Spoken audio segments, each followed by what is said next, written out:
welcome to ECCB Connects. On this week's program, we share with you the first of two excerpts from the 22nd Sir Arthur Lewis Memorial Lecture. Marla Dukharan, Chief Economist at the Barbados-based Brit Inc., shares her perspective on the topic, Persistent Poverty or Sustainable Socio-Economic Development in the Caribbean, the disruptive reforms necessary to secure the latter. For me, this is a tremendous honor, as the governor said, to be the second woman and the second Trinbagonian to deliver this prestigious lecture in its 22-year history. The first woman was Dr. Carrie Levitt, and the first Trinbagonian was Dr. Lloyd Best. Together, they gave us the plantation economy model. This seminal work, like almost all academic work in the region post-1950, was arguably built and heavily influenced by Sir Arthur's constructive anti-imperialism. But it was a critique of his dual economy model in explaining Caribbean economies. What impossible acts for me to follow. And I beg your forgiveness this evening for breaking with the tradition of paying homage to Sir Arthur at this lecture and instead recognizing the role of his mother in shaping his genius. And from all that I have read of Sir Arthur's character, particularly his humility, I think this is what he would have preferred. After his father passed away, Sir Arthur Lewis's mother was left to single-handedly raise 5 sons, ranging from the age of 5 to 17 years old. 5 sons. Any of you who have sons in the audience, I think will understand how much she deserves a Nobel Prize just for that. Sir Arthur Lewis said, "My mother was the most highly disciplined and hardest working person I have ever known, and this, combined with her love and gentleness, enabled her to make a success of each of her children." That to me is worthy, again, of a Nobel Prize. And while it was my initial idea to dedicate this lecture to my family, of course, my husband, whose birthday I'm missing, my parents, my children, the giants upon whose shoulders I stand, I want instead to dedicate tonight's lecture to my late grandmothers. To my grandmothers who were born into a vicious cycle of persistent poverty, typical of indentured laborers in Trinidad and Tobago in the post-World War II era. Girls who were married off as child brides to boys they didn't even know. Not because their parents didn't love them, but because such love is a luxury that hunger cannot indulge. They had no real freedoms or choices due to grinding poverty, yes, but sadly, also due to misogynistic traditions thinly veiled as religious beliefs. My grandmothers were basically illiterate, but they knew, with the intelligence that God gave them, rather than a solid British education or the empirical studies in peer-reviewed journals, that education is the best way to break the vicious cycle of persistent poverty. I'm happy to see all of these students represented here in the audience tonight. Education and not making child brides of your daughters. For their 11 children each taught them the importance of family planning, because it was a choice they didn't have. These women were able, against impossible odds, to help break the cycle of poverty in their families without a fancy World Bank or United Nations poverty reduction program. And not by a process of osmosis either. For many families remain stuck in the cycle of poverty in my country. And I have seen families descend into poverty for lack of a wise and determined matriarch. My grandmothers had never worn pants. Literally, they never wore pants. Nor had they worn the pants, so to speak, in their homes. But guess what? Who needs pants when you can wear a cape? A cape disguised as an orni or a sari. And these women, my grandmothers, are my superheroes. So I thank you for indulging me as I dedicate this to my grandmothers, because I think I can safely say with the most humility that this, me standing here before you this evening, is what they suffered for and what they would have wanted. This evening, I will share with you my thoughts born out of my observations and frustrations on 3 challenges I think we must address in the Caribbean if we want to achieve the socio-economic transformation that, to me, is necessary for our very survival. I bet you didn't know that the word hurricane is derived from the word huracan, which was coined right here in the Caribbean by our indigenous people centuries ago, long before Christopher Columbus was even an idea. So while the extent of destruction suffered this year is undoubtedly exceptional, after all, this is only the second time in a century that 2 Category 5 hurricanes made landfall in 1 year, let alone 2 weeks. Hurricanes have been a part of our lives in the Caribbean forever. But it seems to me that only now have we in the Caribbean, the wider world, and the multilateral organizations collectively woken up to the urgency of building resilience and mitigating natural disaster risks in the Caribbean. The IMF's latest World Economic Outlook highlighted some startling statistics and reported that tropical cyclones caused damage of $548 billion worldwide in the first 14 years of this century, $500 billion US in the first 14 years of this century. Not surprisingly, these tropical cyclones have had a significant negative effect on GDP, with the biggest impact felt in small states and islands. The IMF estimates that in small states, 7 years after an average storm strikes, and that's an average storm, not a Category 5 plus storm, 7 years after an average storm strikes, GDP per capita is still almost 2.5% lower than if the storm had not happened. And they further found that the effects of storms are very persistent. Even after 20 years, the economy has not yet fully recovered from the shock. 20 years. Now, if nothing else, this should convince us of the importance of building resilience, not just climate resilience, but overall socioeconomic resilience. But we can't achieve socioeconomic resilience if our economies are underperforming, because this economic underperformance translates into weak fiscal and external buffers, 2 of the most fundamental financial elements of resilience. When I look around the Caribbean, I'm always struck by the dichotomy of the boundless potential of our people and our natural resources versus the often heartbreaking, almost universal underperformance of our economies, some more obvious than others. And I'm almost always shocked that despite this sometimes brutally obvious underperformance, most of us are classified by the World Bank, whose mission it is to end poverty. Most of us are classified as high income and upper middle income, a classification which, of course, belies our general conditions and therefore misguides multilateral agencies, policies, and efforts designed to address poverty specifically and development more broadly. But let me not get derailed lamenting the acute weaknesses in our statistical infrastructure that contributed to this dichotomy in the Caribbean. Because in the Caribbean, according to Professor Downs in 2010, during the period 1995 to 2004, poverty levels ranged between 14 and 43% of the population, or 20% on average overall. Indeed, in more recent times, poverty levels throughout the Caribbean have been aggravated by the global financial crisis and its aftermath, where 1 in 3 of us is deemed to be multidimensionally poor, according to the CDB. In addition to the poverty headcount, the depth and severity of poverty in this region also suggest little or no progress. But why is it that roughly half a century post-independence, most of us have such unacceptable levels of poverty? The literature itself on poverty and socioeconomic development in general is rich in detail on the causes of persistent poverty in the Caribbean, ranging from slavery and indentureship to climate change and everything in between. I won't itemize all these causes, but in my view, there are 3 pillars of persistent poverty we experience in this region that are rarely discussed and which are certainly not meaningfully addressed in policy formulation in general.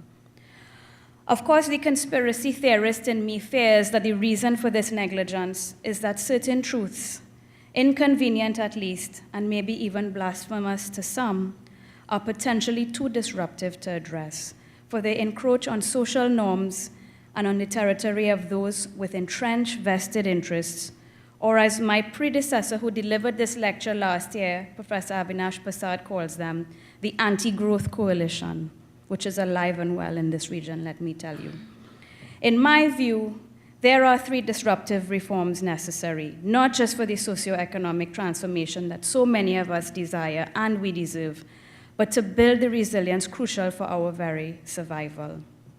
The first reform necessary, in my view, is legislated fiscal responsibility frameworks.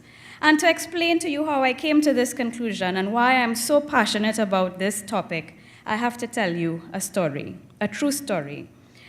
I was in bed one night last year writing my speaking notes to be delivered at the United Nations launch of the Caribbean Human Development Report in Barbados. And my son, who was 9 years old at the time, got into bed next to me and started reading what I was typing. In Trinidad, we would say he was macroing what I was doing. And he says, "Mommy, what is poverty?" So I said, well, poverty is the noun associated with the adjective poor, which he knows. So someone who is poor lives in poverty. So he jumps out of bed and runs out and gets a sheet of paper and comes back, picks up my night cream from my bedside table and draws a circle and proceeds to draw a pie chart. Because he's a Amartya Sen, right? He knows these things. And he explains to me, "Mommy, you see this section here? The second largest section. This is us. We are average." So I said to him, well, explain to me, what does average mean? He says, well, we have a house to live in. We have cars to drive. We have enough food and snacks. And we have everything that makes us happy, like iPads. So I said, well, what about the rich guys? What do they have? He says, well, they have everything we have, and they have private jets. That's why they smile so much. And I said, so what about the poor people? He said, well, they don't have cars, they don't have a proper house to live in, and they certainly don't have the things that make them happy, like iPads. And I was curious as to why this segment was so large. And he said, well, most people don't have the things they need to make them happy. True, right? He then asked me, well, Mommy, what causes poverty? I said, well, if you could solve that one, they will invite you to give the Sir Arthur Lewis lecture. And you can throw some shade on Amartya Sen. I said, you tell me, what do you think causes poverty? And he sat and he thought for a while, and he says, I know what causes poverty, Mommy. The government.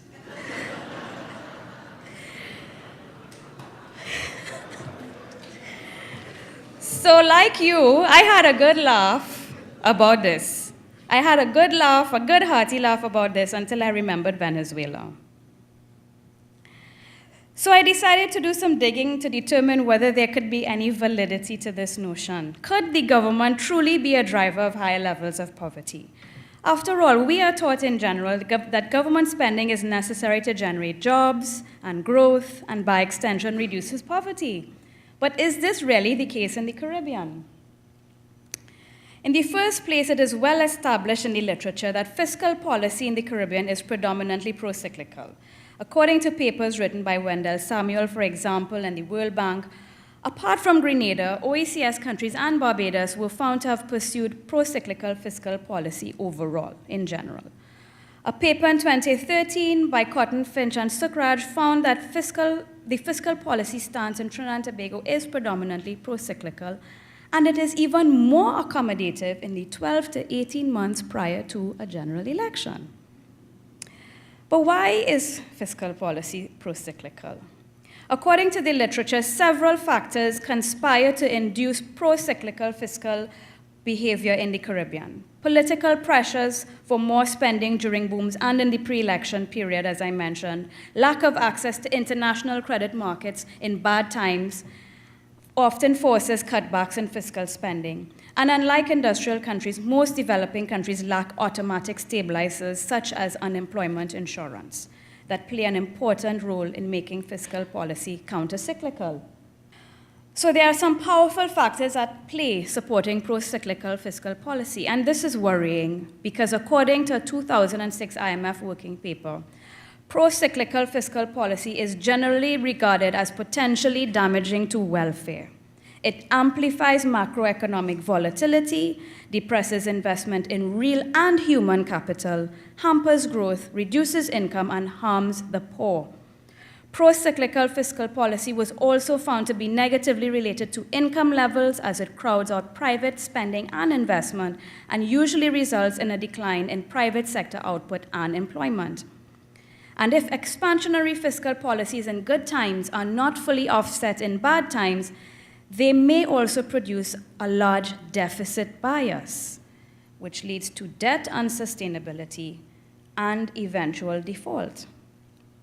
But apart from the established harmful effects of pro-cyclical fiscal policy in general, in the Caribbean, according to the IMF and the IDB, expansionary fiscal policy is ineffective in generating growth. Why is this?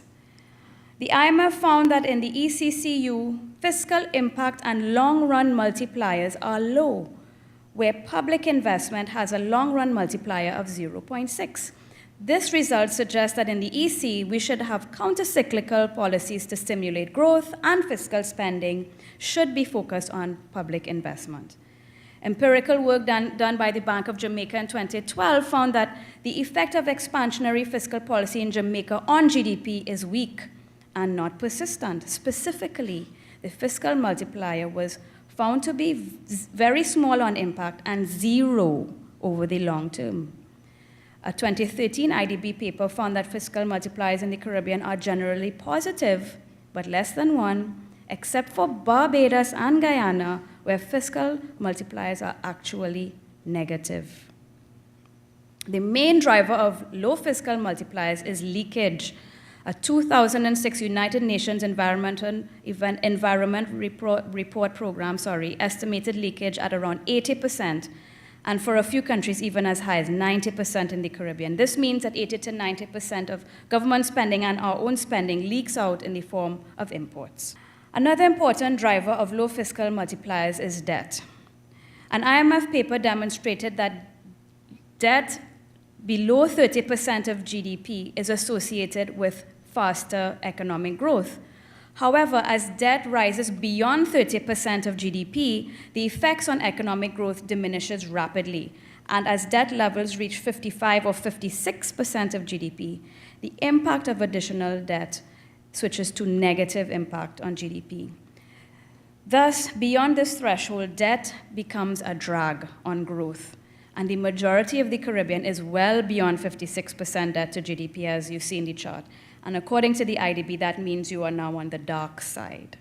Bottom line, pro-cyclical and expansionary fiscal policy has been empirically demonstrated to be ineffective at best and usually harmful, and various studies unanimously conclude that counter-cyclical fiscal policy can help reduce overall macroeconomic volatility, secure sustainable growth, and help to build resilience in the Caribbean. But given the pressures to maintain pro-cyclical and expansionary fiscal policy in the Caribbean, as outlined earlier, how do we secure counter-cyclical fiscal behavior? Well, adopting fiscal responsibility frameworks which promote counter-cyclical fiscal policy effectively facilitates saving more during good times so that we have buffers in case of natural disasters and economic shocks.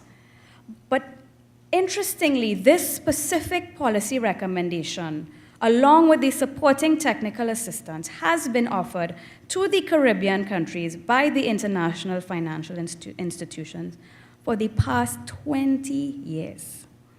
It has been documented by the IDB that while the local authorities agree in general with the international financial institutions for the need for countercyclical fiscal policy and legislated fiscal responsibility frameworks, they disagree on the pace and scale of implementations.